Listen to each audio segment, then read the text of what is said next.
नमस्कार, मेरा नाम प्रवीण अहलावत है। आप 90 डिग्री देख रहे हैं। दिल्ली में एआई समिट चला हुआ है। तमाम देशों के सम्मानित प्रतिनिधि दिल्ली में डेरा डाले हुए हैं, लेकिन ऐसा लगता है कि दिल्ली में जो एआई समिट का आयोजन भारत ने किया है, यही भारत की इंटरनेशनल बेइज्जती का कारण बन रहा है। सभी जानते हैं, जिस तरह गलगोटिया यूनिवर्सिटी ने चीन के एक रोबोट को अपना करार दिया था, उसके बाद भारत के अंतर्राष्ट्रीय स्तर पर खूब किरकिरी हुई, खूब बेइज्जती हुई। जिस तरह से भारत के प्रधानमंत्री ने एआई समिट है उसका दौरा किया था, उसमें भी तमाम तरह की खबरें हैं वो निकलकर सामने आई। लेकिन इसी बीच एक कारण और बना है जिसने पूरे वैश्विक स्तर पर भारत की बेइज्जती करा दी है।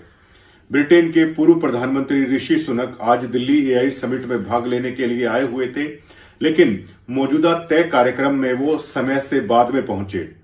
जब वो देरी से आए तो उन्होंने कहा कि देरी से आने के लिए मैं माफी चाहता हूं, लेकिन इसके लिए मेरी गलती नहीं है, बल्कि दिल्ली का ट्रैफिक जिम्मेदार है। उन्होंने कहा, आज के समय में एआई बहुत सारी चीजें कर सकता है, लेकिन शायद वो भी दिल्ली के ट्रैफिक के जो हालात हैं उसको नहीं सुधार सकता है। एक तरीके से कहें तो एक ही पंक्ति में ब्रिटेन के पूर्व प्रधानमंत्री ऋषि सुनक ने दिल्ली ट्रैफिक व्यवस्था की पोल खोलकर रख दी है और भारत की राजधानी में की जो कमजोरियां हैं उसको वैश्विक स्तर पर लाकर खड़ा कर दिया है।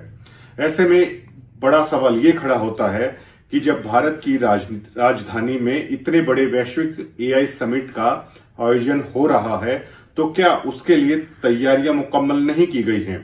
ब्रिटेन के प्रधानमंत्री जब तय रूट से आने वाले थे, तो आखिर दिल्ली में ट्रैफिक में ऐसा क्या हुआ कि वो देर हो गई?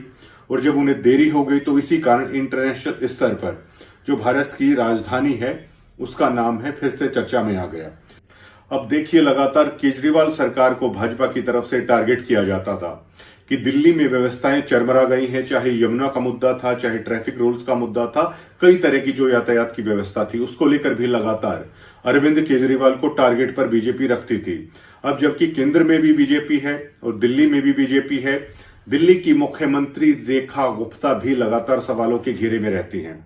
चाहे यमुना की सफाई को लेकर हो, चाहे पोल्यूशन को लेकर हो, लगातार अब भाजपा की ही मुख्यमंत्री हैं, उन पर सवाल उठ रहे हैं।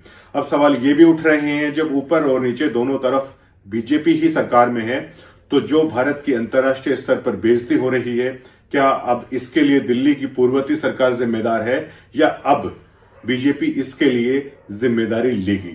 ये कोई पहला मौका नहीं है जब इस तरह की समिट में भारत की इंटरनेशनल बेइज्जती हो रही है। कई सारे कारण लगातार बन रहे हैं और अब लगातार इसके आयोजन पर सवाल हैं वो उठ रहे हैं। दर्शकों, आप क्या सोचते हैं जो बार बार भारत की इंटरनेशनल स्तर पर बेइज्जती हो रही है? क्या इसके लिए प्रधानमंत्री नरेंद्र मोदी जिम्मेवार है या नहीं है? आप अपने कमेंट सेक्शन में है वो 90 डिग्री को लिख सकते हैं।